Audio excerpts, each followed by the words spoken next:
guys. Well played. Harry, as you've just been applauding them, you've made those Manchester United supporters very happy indeed. On the back of what you did in the derby, how special a result and performance was that?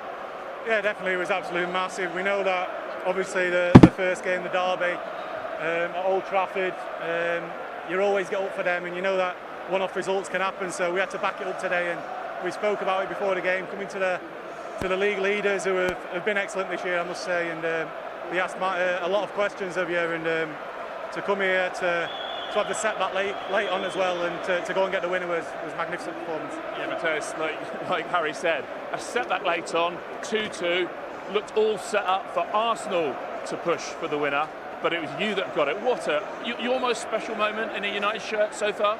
100%. I think this kind of games, the games then we dream to play. When I come to United, of course, like these are the games that we watch on television and want to be part of that. And yeah, of course, I think this is one of the best moments for me here. Yeah, so like you say, it is a game you watch on television. You dream of scoring the winner in a game like this. What does it mean to do it? Everything is exactly what I try to feel when I come in these kind of games. Always they say it's to big players, and to be part of that, it's like have teammates like Harry, everyone here, the leaders, always teach me how is the feeling, and to be here in the pitch now and then help them to conquer this win is everything. Harry, what on earth has happened in the last 12, 14 days? Yeah, obviously Michael's come in, he's been brilliant with us, he's brought fresh energy and the group's really galvanised, and obviously 2 tough games. Everyone probably thinks we come away with them with not many points, but to win both is magnificent. Obviously we've got a much bigger squad now as well. We've got the lads back from AFCON, and obviously got players like Matthias coming off the bench who I'm sure he's not too happy sat on the bench the last couple of games. I know what he's like and he wants to play, but I must say he's made the difference in the 2 games. He's come on against City and changed the game, and today again he's made the difference for us, and it just shows the squad of players and the attacking talent that we have now that can come on and do that. Well, that's it, Matthias. I mean, if you're on the bench and you're not happy about it, you come on and do what you've done the last 2 weeks, right? Yeah, it's exactly what I took with Carrick now, but I know like the quality of the group. Everyone has the quality to play. Everyone wants to play, of course. But yeah, the important decision is help the team. Come here every single minute that you have is to give everything to help this team, to help the teammates. I think we did it well today also. Harry, could I just ask you one last question about your opponent today? You said they give you all sorts of different problems, but from the minute, certainly the minute you went 1-1, did you sense there was a nervous situation here, something you could exploit? Well, I thought the first 20 minutes they started really well. They put us on the back foot so much, but we watched the game we knew against Liverpool, and they did the same in the first half there. But after 20 minutes, I felt like we got a grip of the game, and we started being little bit more brave on the ball. And when we started playing through the middle and we're playing finding passes through the lines, I felt like we could really open them up. And I think we was comfortable the second half. Obviously, their biggest threat was set plays. They managed to score one. Obviously, it was a scrappy goal to concede, something that we'll have to look at. But like I said, we have quality that we can hurt teams, and we've managed to do that today. Still singing behind you. No, these fans deserve it. It's been a tough couple of years for them, and results like last week and tonight or this evening is what they deserve. Well done. Matthias, you're the match winner. Harry's our player of the match. You're all right passing that on. You deserve it. All the best.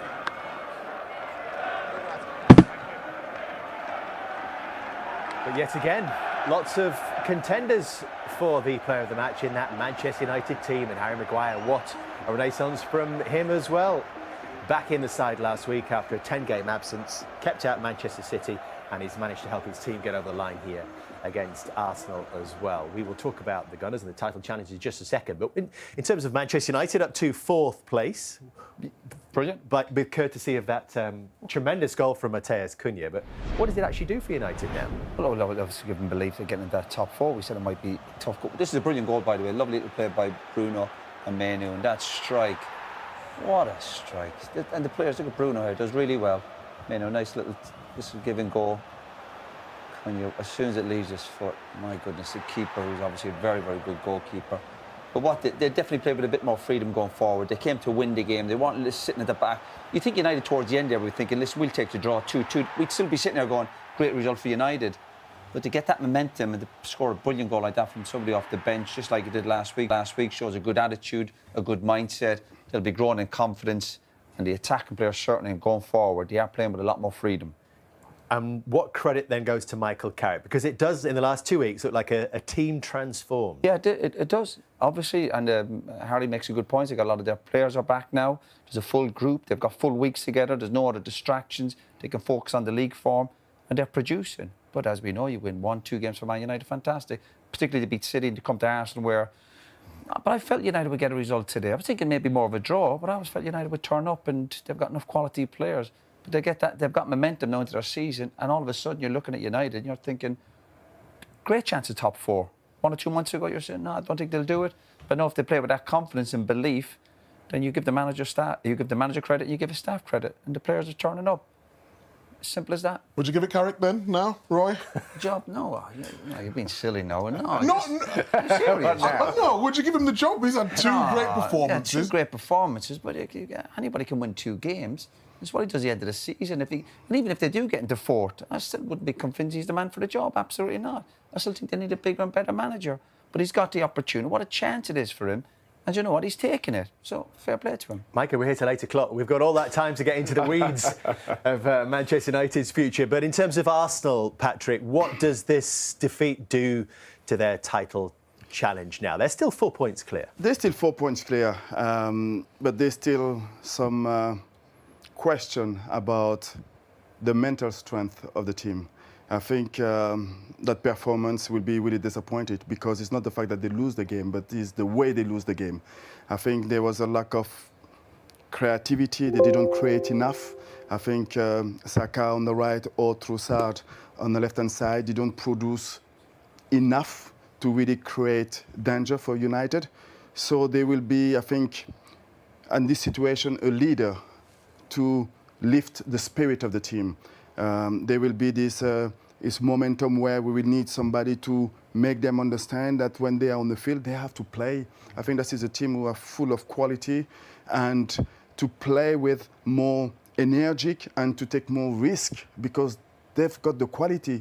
And it was a disappointed performance because I felt that they didn't play with this kind of freedoms to express themselves. But in terms of leaders, Micah, they had the captain Odegaard on the pitch. They took him off before the hour mark in that quadruple change. Yeah, but you lead in different ways, don't you? He leads on the field in terms of his creativity. Didn't really get into the game today. I think Patrick raises a good point in terms of that psychological battle, knowing that you want to win today. You win today, it puts you in good stead. And then it's against United. OK, they had a good result last week, but can you get over the line?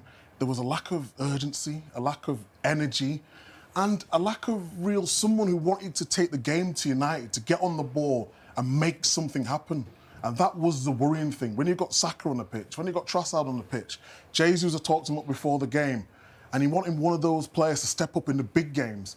And today, they went missing. Do you know what that's called? It's pressure.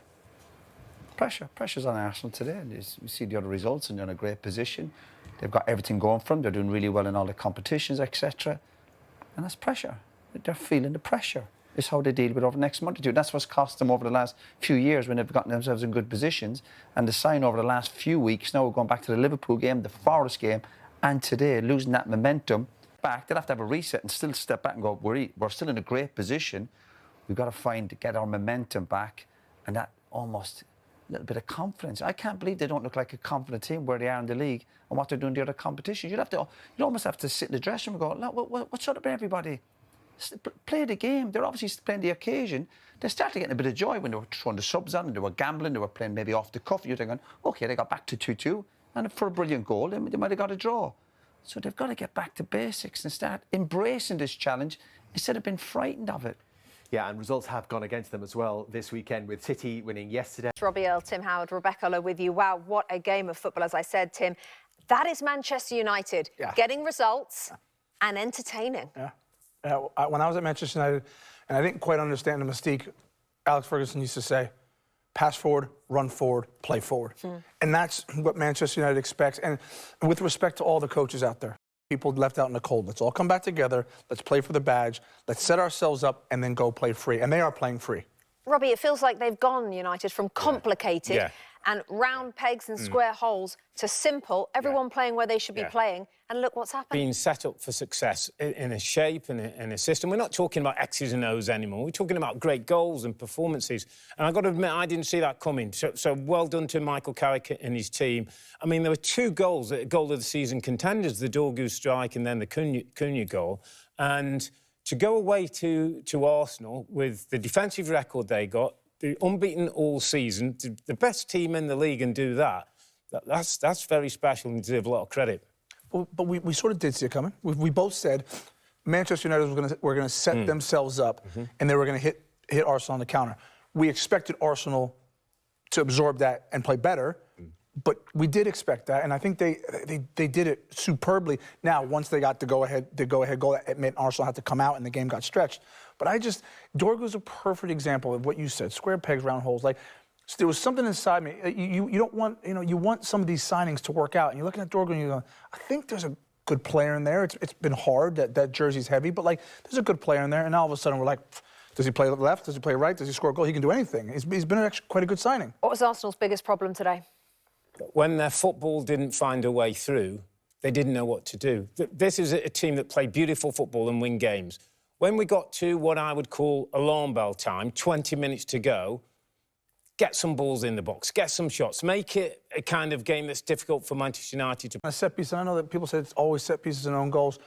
They probably had about 10 corner kicks in the first 30 minutes, and I was like, one of these needs to count. They needed to make it count, and unfortunately they didn't. Look, ultimately, like I said, when you go behind against a good team, you need to dump some balls in the box. You need to make it rough and tumble, and that's not necessarily what they do. Let's go. At half-time, it feels very tense here at the Emirates. One apiece, and a very different type of game to the type that we used to see when Roy and Patrick were competing in midfield for these two. Arsenal scoring first, Patrick. Did you feel they deserved their lead at that stage? No, I don't think they deserved to score that first goal. But they didn't put the ball enough inside the box, and when they managed to put it inside the box, you have a couple of Arsenal players inside, and they managed to create danger and to score, even if it was a one own goal. But it's interesting to see so many bodies inside the United box, and of course they were lucky with that touch, but it was an own goal by Martinez. Is he more worried about the timber than he is the ball, Mike? Yeah, that's exactly it. I think when you're in the box there, he's almost thinking, my man's not going to score. He tries to hit it away, but just mistimes it. And what do you think, Roy, about not just the way that Manchester United responded, but actually the way that Arsenal responded to going in front? Yes, it looked like the goal kind of set Arsenal back a little bit. They definitely look tentative, they look a bit nervous, a bit like the Liverpool game we were a few weeks ago. The fans seem nervous, as if they're like afraid to embrace the challenge, and we were just chatting about it. They're more concentrated not losing the game. And again, Rice passes it in, makes a silly... I don't know where Declan's going there. And the ball comes back into Zumamendi too quickly, really. But he's got to do better, but then a bit of calmness, a bit of composure. And United, obviously, had a lot of encouragement. But you see it here, again, Arsenal, just even when they're trying to keep it at the back, they look a bit nervous at the back. And then Chiesa got the composure. Lovely, lovely finish. And United deserved that. Arsenal... There's definitely tension in the air and they're not dealing with it. This is un-Arsenal-like. Lovely finish from Mbeumo, Micah, but second error leading to a goal in the last 4 matches. Remember the Bournemouth one as well. Just one in the first 19 this season. Just trying to overplay. There's no need to do that. Saliba got the ball. He's in control of the situation. Yes, Declan Rice runs away. But don't take no chances. You're winning the game. Put the ball up front. Zubamendi, yes, it's his mistake, but the way he gave him to the ball, it was always difficult. He only had one place to go. Goes back to the keeper, misplaces it, and then get punished. Does it feel tense, Patrick? It feels tense. I think you can see that both teams losing the ball, they really try to get back 10 players plus the goalkeeper behind the ball. So the feeling is that there is no risk. There's too many passes going backwards and not forwards. Do you want them to be braver then? I would want them to be a little bit more brave, to take a little bit more risk, to play a little bit more forward and try to find those players between the line. When you look where Arsenal in the league, how they're doing in the other competitions, you're thinking that they'd be full of confidence. We saw the same against Forest last week, previously against Liverpool. They look tentative and they look very, very predictable going forward. So all square in the big one at the Emirates then. 1-1, plenty to get through. First blood Arsenal after an awful lot of Manchester United blocks prior to this, David, but a solid start. It was, and it looked quite a dominant start, because Arsenal were in possession. to be fair to Man United, they defended really well. You know, there was cross coming in, but that defensive header there, I don't know what Doug was thinking about, whether he's just thinking of, I don't want to give him a corner, but he got it all wrong. You know, he didn't flick it on and he didn't head it out, so it was a terrible defensive header, but the ball from Saka is just amazing to Odegaard. He needs great control, and that little dink there, that's class. And then we get lucky with an own goal, you know, but I think even if Martinez is not there, Timber, I don't know why he's there. He loves it in there. Yeah, you know, he would have put that in anyway. He may have been offside, we don't know. But, yeah, it was a good start. What about from a United point of view, that goal? To be fair, Ahmad and Bremer just got switched up, and I thought Ahmad did a brilliant job at tracking back, and that's why that easy cross came in. Still, Dorgu, Dave makes a great point. All you got to do when it comes that way, you just head it out for a corner. But now teams are always trying to keep possession. That header doesn't exist, the one he did.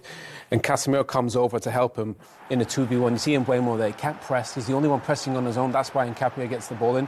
This header doesn't exist. But watch Casemiro, he comes over to help Saka 2v1. And Ødegaard slides in behind him. What a ball from Saka.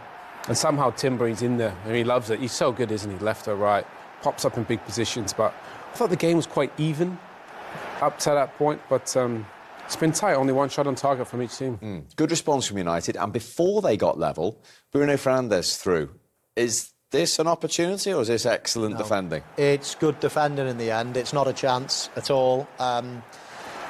It looks like a chance, but when Saliba gets the ball and just flicks it up onto your leg as you're trying to time your finish, then you know your whole timing is out there. It's not a chance. And despite Bruno's protests, it was a goal kick as well. But this is the goal, Steve. Plenty wrong from Arsenal.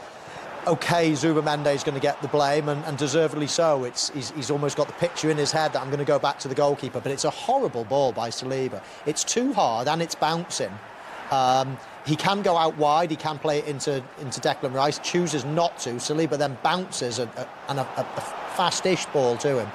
But a lovely finish. You know what? When this lad's in front of goal, I never, ever doubt that he's going to score. I think he's a real good finisher, calm, calculated, opens his body up as if he's going to slot it down, so sends the goalkeeper one way and then does it quick, you know, in onto his right foot, finishes straight away.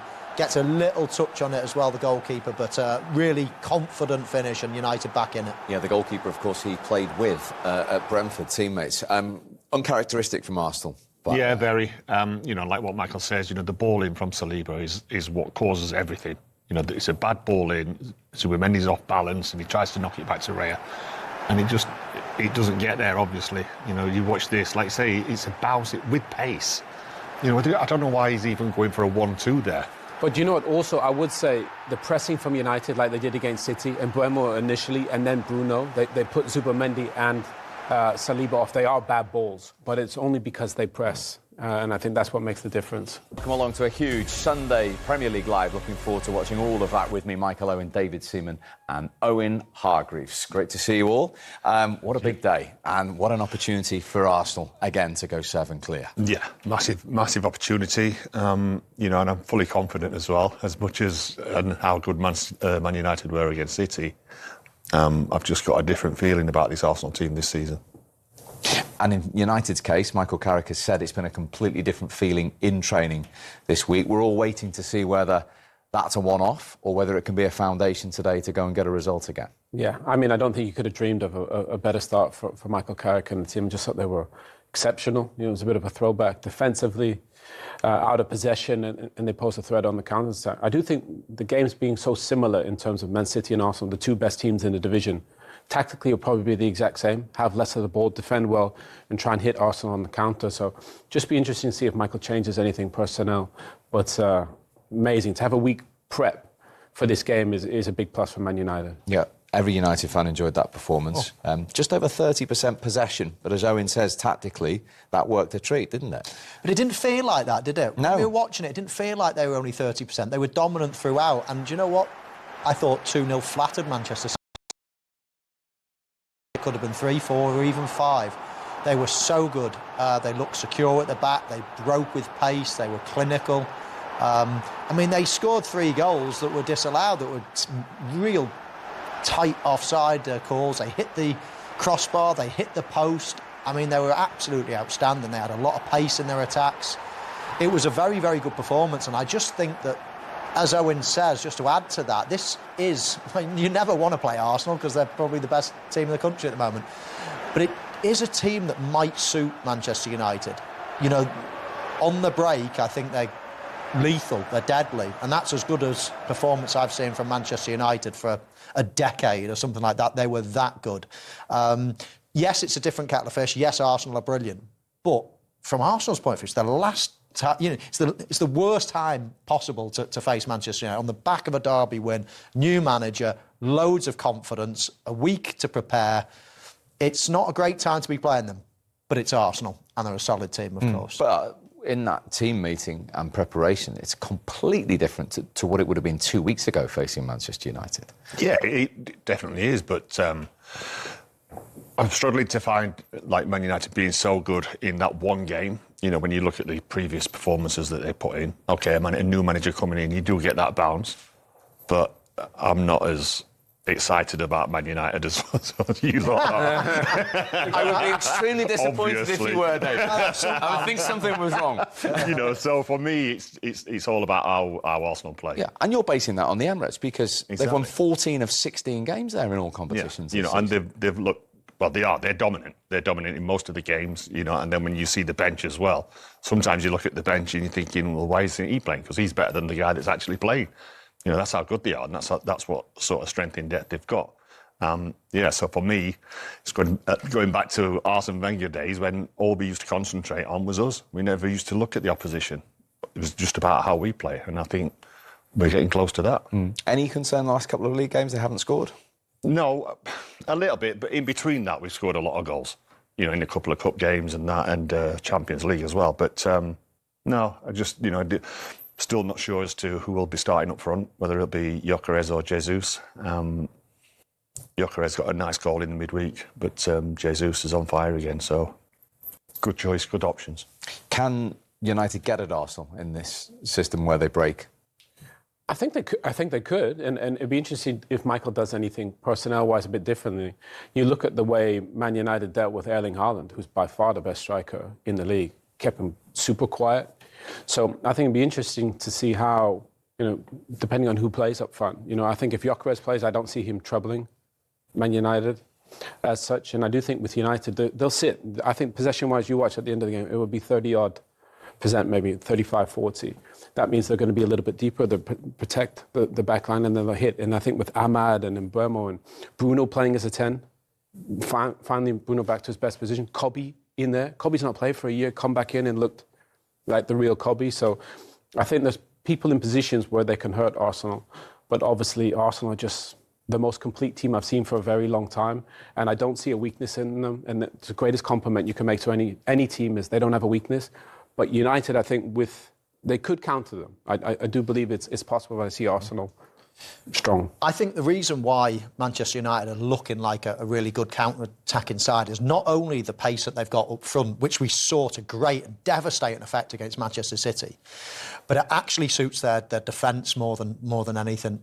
I mean, in Harry Maguire, in Martinez, you've got two of the better centre-halves in the country when you're just defending on the edge of your box. In terms of throwing your body and you know, into a block, let's say, of a shot, tackling, heading the ball out, clearances, they're absolute brilliant at that. It's when they're playing high lines and all of a sudden they've got problems in behind, they've got space in behind, that's when it can be a problem for Manchester United. So it's a double-edged sword here, or it's a two-pronged reason why they're better at counter-attacks. One is they've got so much pace at that end of the pitch now, but two, it doesn't half play into the strengths of their defenders. OK. What he said this week, that doesn't count for anything, but it certainly enjoyed it at the time and might just give him a little bit more self-belief. Oh, and he was supposed to be sitting with us today watching this game. It's an incredible story, isn't he? Now he's leading them at the Emirates. What about the way he's seamlessly gone in there? Not just the result against City, but just the way Michael's conducted himself. Well, he's just a class act. He was as a player and he is as a teammate, as a friend. And I think the players now, this generation, we had managers that kind of shouted at you, told you what to do, and you just listened. Whereas I think Carrick is more of the type, I think he'll have a relationship with the players and he'll say, look, He's not going to shout. He's going to say, next time do that, next time do that. And because he was such a smart player, a bit like Mikel, you know, it's really interesting. You look at most of the top managers in the world now all played the same position, defensive midfield. Carrick, Arteta, Simeone, Pep, Xavi. You could go through the whole world. Xabi Alonso. What are you doing sitting here? I was just about to say. Get me out of here. No, but I think those thinking types of players are why they're good coaches, because they're in front of the back four. They link into the midfield. They set up the attacker. So I can understand why it's an important position. And I think Carrick is just... He was a natural as a player, and I think he'll be natural as a tactician, because he's emotionally, we all know him, he's so chilled, isn't he? He won't get too up and he won't get too down, and he won't feel the pressure like some have in the past.